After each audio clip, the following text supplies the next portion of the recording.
I'm Corvin Haze Lord Hayes. This is the Golden Mug. Hate never cured hate and never will. Condemnation and criticism never cured their kind. That's why judgment is a boomerang. Where you focus, there you are. To sit in judgment, condemnation, criticism, or curiosity in the affairs of others is not permissible for the actual student, and many have been worshiping the teacher instead of applying the teachings.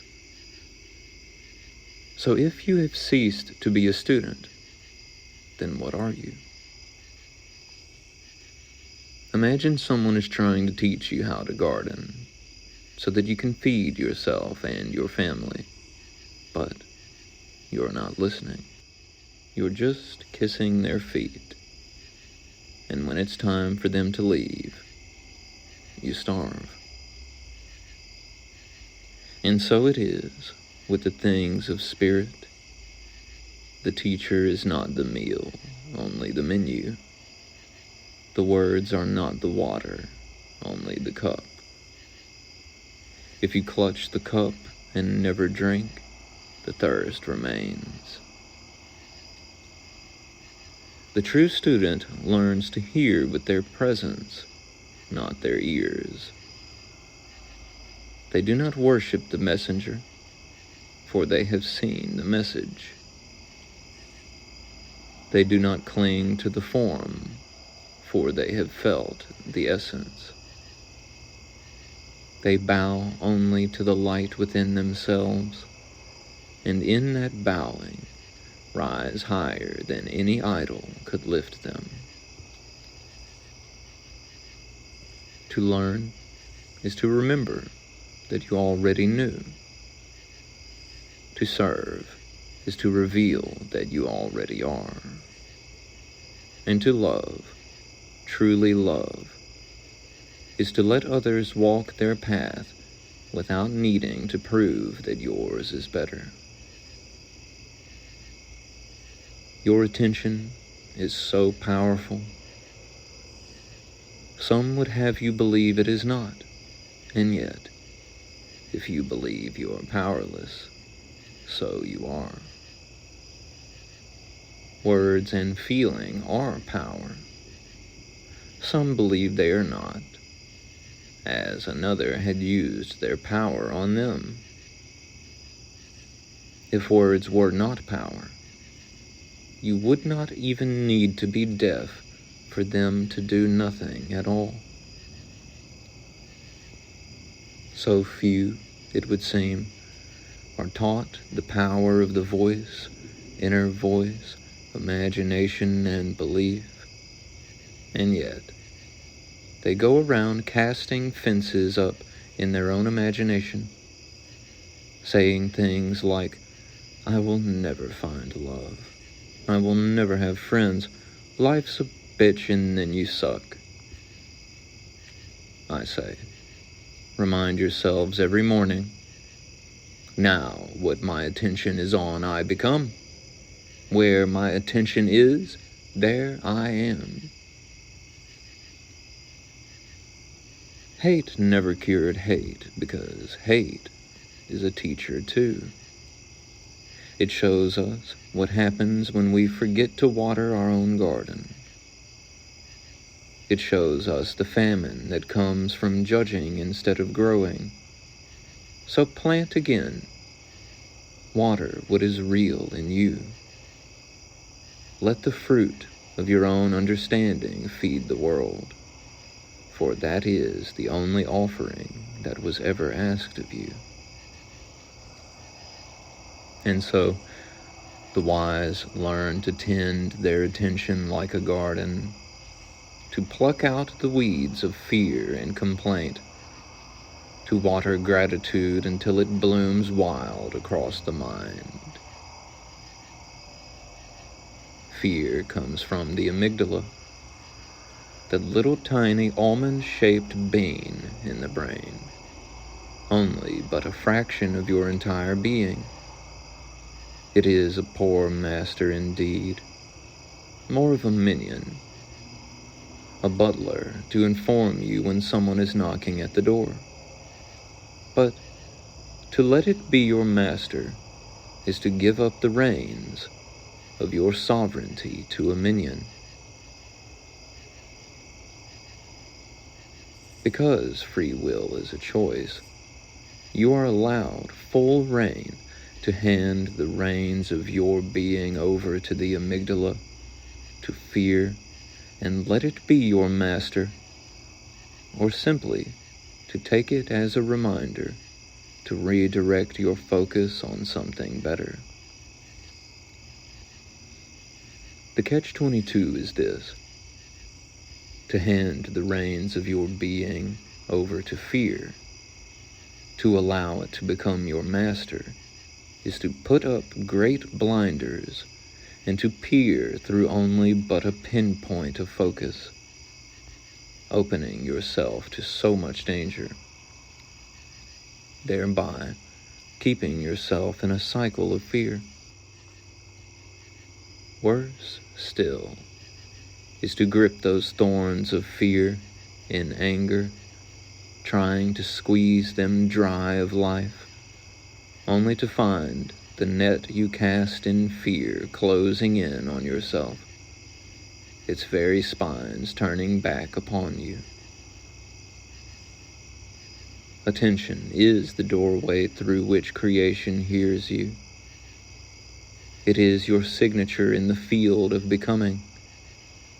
Each thought, each feeling, each image whispered inside is a brushstroke on the canvas of your tomorrow.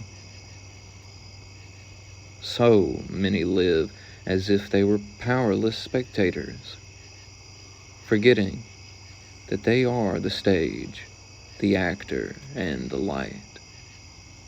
They say, "I hope things get better," never realizing that hope too is a form of direction, but a weak one, if not anchored in knowing.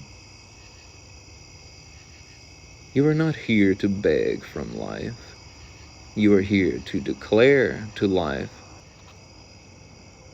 The word, "let there be," is not ancient. It is eternal.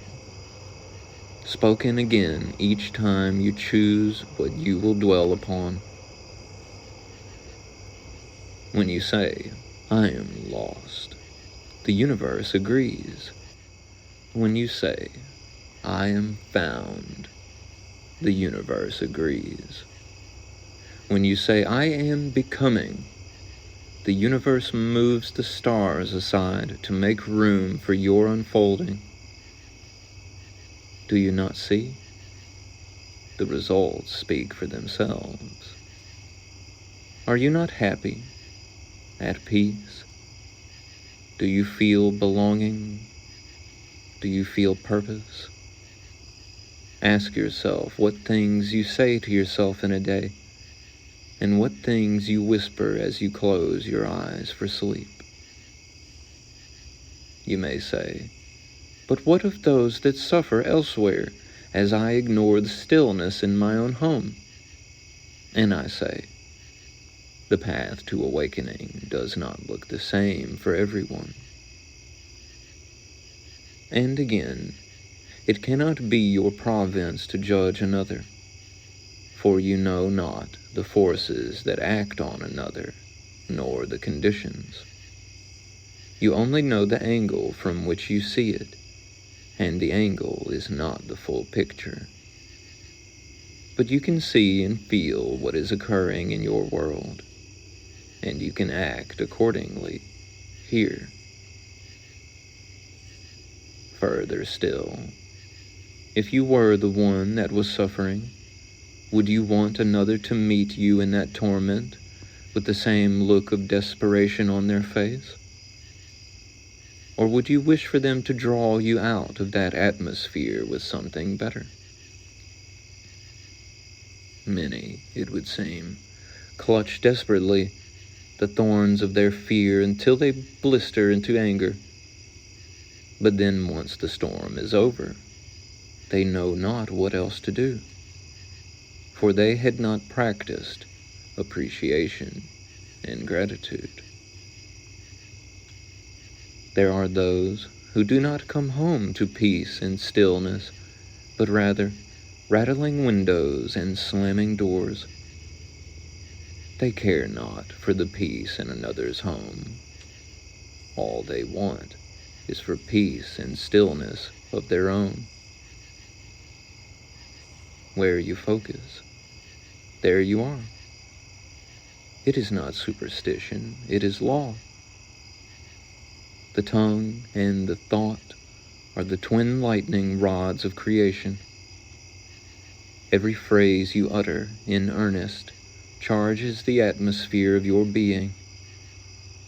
If you speak with despair, you are sowing thunder. If you speak with joy, you are sowing dawn. Therefore, bless your speech before it leaves your lips. Guard your words like seeds of eternity, for they will return to you in due season, bearing the fruit of your unseen garden. And when you look upon the field of your life, if you see thorns, do not curse the soil. Bless it instead, and plant anew. For your attention is the rain, your belief the sun, and your feeling the silent growth beneath the earth. Every day you awaken, remember this. You are not trapped within your mind. You are holding the reins of creation itself. And when at last you learn to direct your attention toward love, toward beauty, toward the living presence of God within all things, then even the stones will seem to sing your name, because they, too, remember that they are alive. Everything is living energy. Some still say they do not believe in energy. We can only assume they do not mean electricity, protons, photons, the neutrinos that just passed through your molars, or the magnetosphere kissing your bones. So perhaps they are speaking of what they call subtle energy. But it has never been subtle for me. And whether you call it energy or not, we all know feeling. How does it feel when you call someone insignificant? How does it feel when you call yourself that? How does it feel when you look in the mirror and say, I love you too? And what of these words I say to you? Where did they come from? Well, I can tell you assuredly, these words would have never found their place in our reality had I chosen consciously not to follow the warmth in my heart. What of these words, bless or God, when so many were given such poor notions of them? Some expressions cast at another are done so quite ferociously, though the words do not seem to match. It is no wonder so many turn away from nice things when the chance arises to walk more comfortable paths. Some say to fear God, though so many say God is love. Why should one fear love? That sounds like a bit of a catch-22, does it not? If God were God, then surely it would be infinite. And yet, fear is so limited and constrictive, and love is so expansive and inclusive. And yet, so many still speak of fear as if it were holy. They bow to it, polish it, quote it, and call it reverence. But fear is not reverence. Fear is the refusal to look love in the face. After all, love is rather incomprehensible, is it not? Much like the idea of what we call God, beyond what the human mind can truly grasp. You reach for its edges, but it goes on and on, whereas fear puts up walls. To fear God is to misunderstand God entirely. Love does not demand trembling. It asks only awareness, that soft gaze that sees the infinite woven through every small and ordinary thing.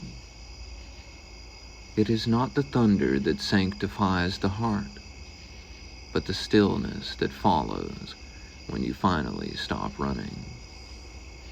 And this, too, is where attention comes back to its seat of power.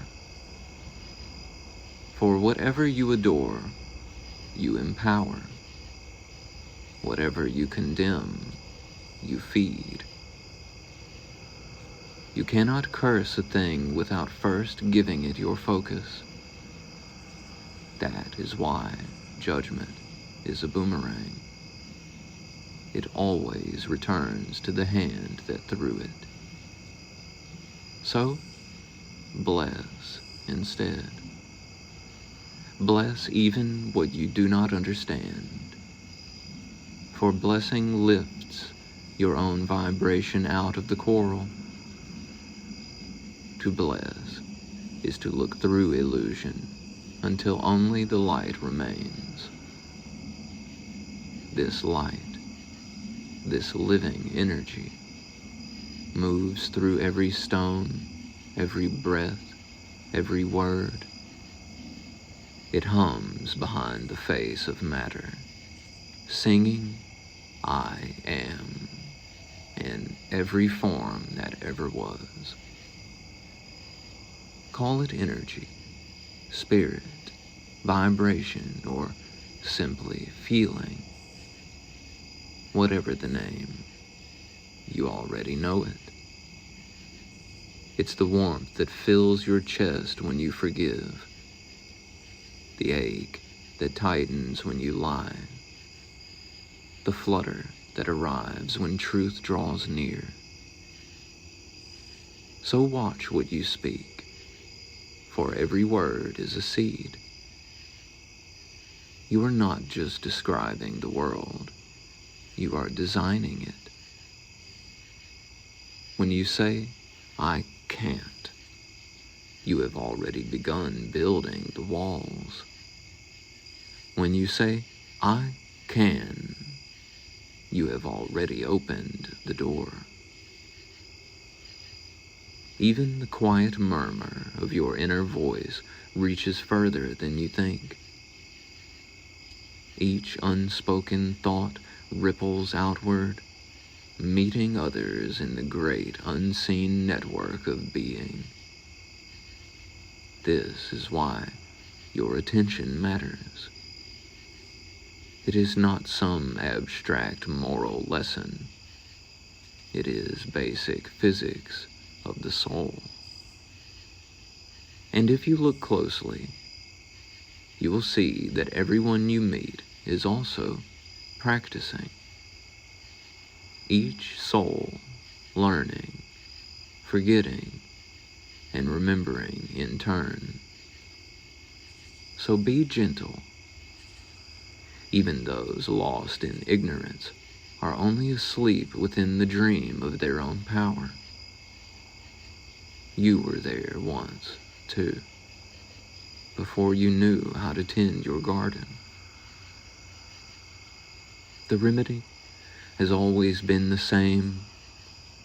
Turn your attention toward love again and again, not as an effort, but as a natural inclination.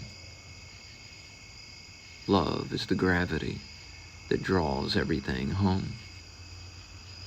And when you rest in that gravity, truly rest in it, the war ends.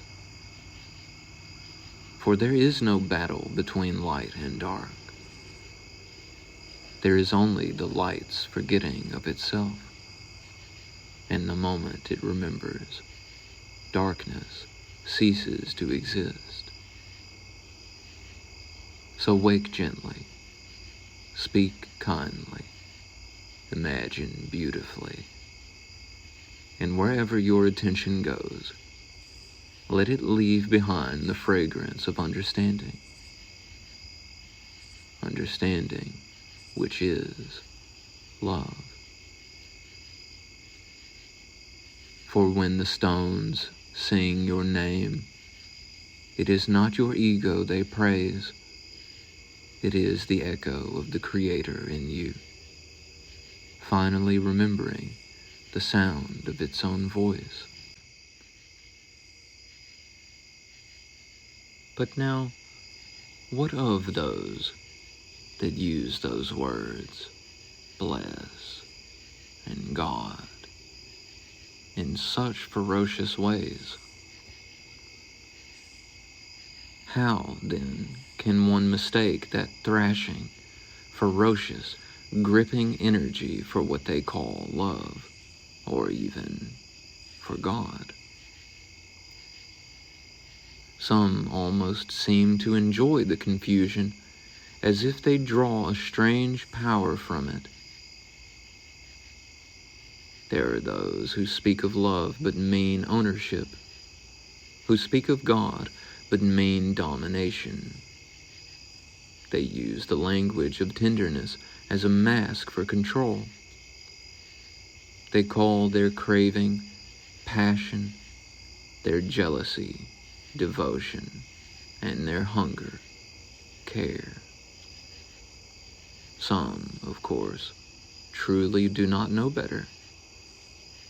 They repeat what was shown to them, not what was true. But there are also those who enjoy the confusion, who twist the sacred into a leash because they have forgotten the sanctity of another's freedom.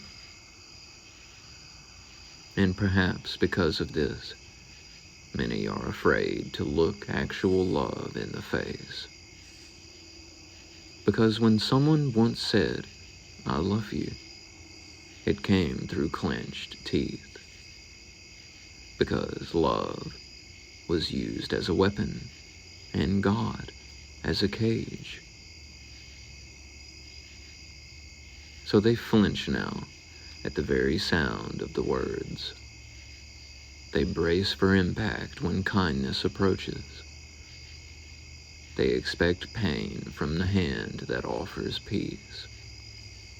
But love, true love, does not bruise, nor bind, nor beg. It does not grab. It opens. It does not demand. It invites. It does not fear your freedom. It celebrates it. Love is not the fire that consumes, but the warmth that illumines. It burns only what was never real to begin with. The illusions, the fear, the false gods made of shame. When one feels this love, there is no trembling, only recognition. It feels like the memory of home rising quietly in the chest. It speaks without words. You were never meant to crawl. You were always meant to shine. This is why the mind cannot comprehend it. Love is not a storm of wanting. It is the still sky that holds the storm. It is not the roar. It is the silence after the roar that says, "Peace, I am here."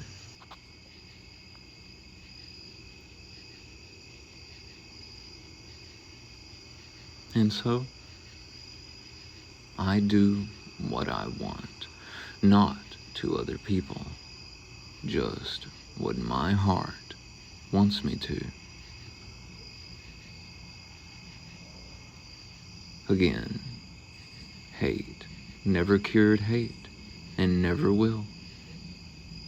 Just look at how much hate many have accrued. Hate is a self-perpetuated prison. It is a trap, and it always calls more to it. I see many squirm and twist and grit their teeth, but I no longer do, for I let hate flutter away into the wind. Some may not understand, but that's all right. We all get sick of cutting our hands on barbed wire eventually. Though it would have been nice to hold hands without all these self-inflicted scars.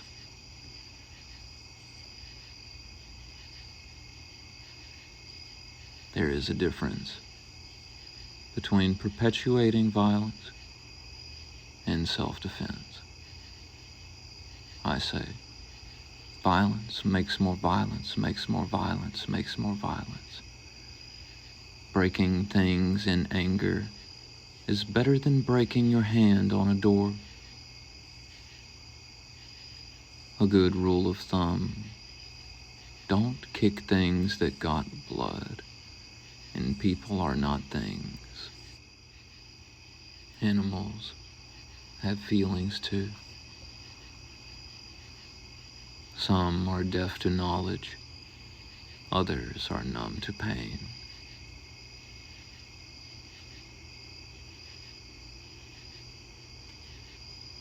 And now the word Shaitan, or Satan as some call it. It means adversary. And we are our own worst enemy until we are not. Such is the nature of judgment, condemnation, criticism, hate, founded on ignorance. Some worry about others hating them, but the ones who accrue the most hate, they don't care. There is no Shaitan more fierce than the self that chooses to remain blind. They keep themselves trapped in hate, which is a prison built of mirrors. Since there is a different version of us in everyone's mind, you cannot truly hate another. You only see them from the angle you know, and that angle is not the whole picture. So, hate only ever strikes an image in your own mind. To hate your own imagination. To do so is to be your own adversary. Hate constricts. It closes off, judges, assumes without knowing truth. It rattles when faced with light, because the light shows what it clung to was never real, and it wishes to cling until it falls apart. Masters and students across the ages have said the same thing. The voice, inner voice, imagination, and belief are power. Some refuse to believe that. But that is how you know someone used their power on them. And if words had no power, no one would call you stupid.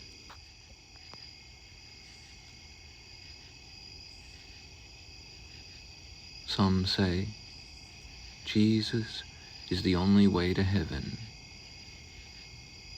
For some, yes, but not everyone calls it heaven. There are many spheres within the infinite. Some do not call him Jesus. They call him by the name his mother gave him, Yehoshua. But never forget the kingdom of heaven, the queendom of Paradiso, is always in your heart. And repentance, metanoia, puinitere. It doesn't mean doing wrong and then asking forgiveness just to do it again. No. It means seeing the result of what you've done, knowing it was not good, and turning away, walking a better path.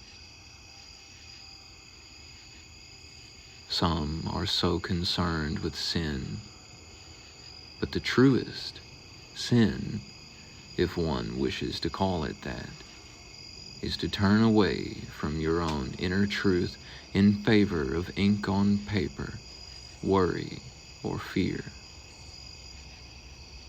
To turn away from your throne of love, the heart, God's diamond palace.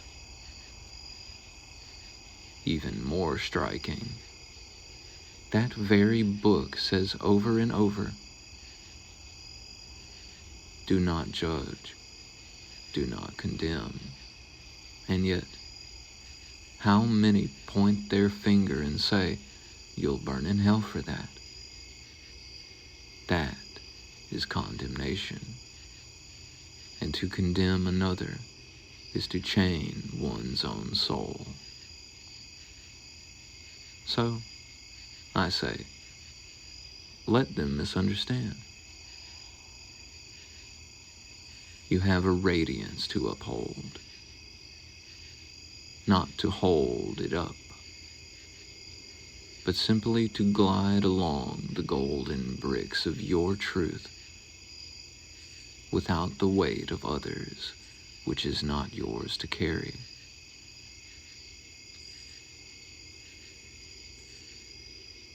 Let it all slip through like rain through fire. If people want to love their chains, let them have them.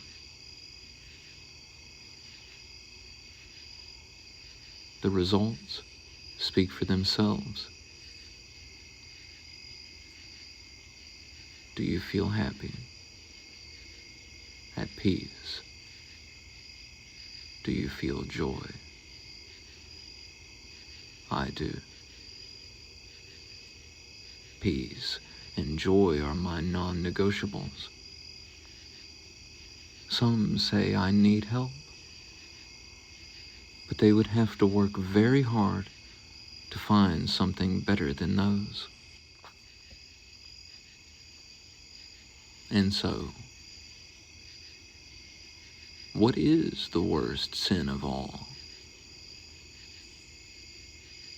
Less a sin and more simply dangerous, ripe with suffering. Again, to turn away from the truth in your own heart in favor of ink on paper, worry, or fear. Worse still, in favor of someone else's fear, someone who does not listen to the truth within their own heart. It may not be a sin, but if it was, it would most assuredly be the worst one.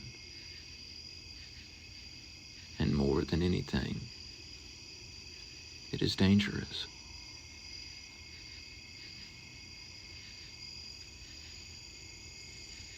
What do I think of these people or those people? The same as everyone. They are sacred. I will not place a nail between anyone and their free will. For worse than leading another to feel less free would be to forfeit my own freedom by letting my mind twist itself in judgment. I am free. And that freedom, that throne of love, is where heaven truly begins. 11:11. I'm in heaven. How about you? Some think the only way to see heaven or hell is to bite the bucket.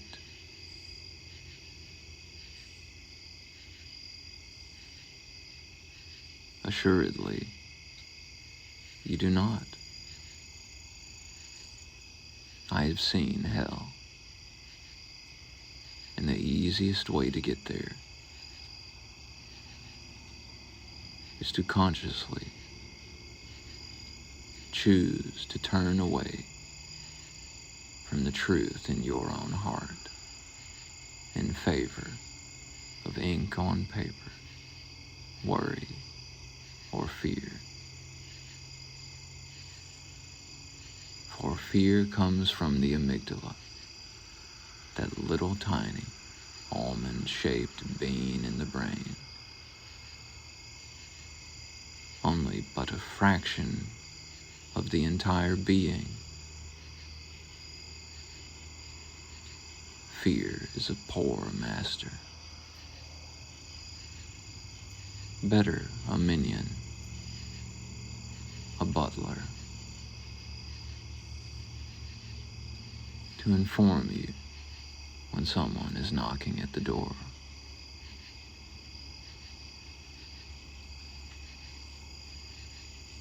No one but you can pick up the reins of your own dominion and stand at your full stature.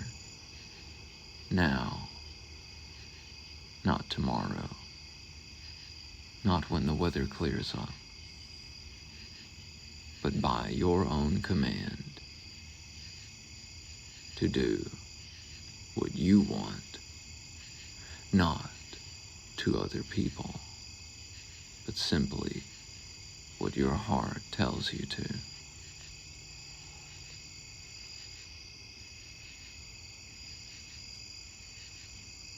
God bless your divine presence. I send you all the divine love of my being to bless and prosper you. In the name of God,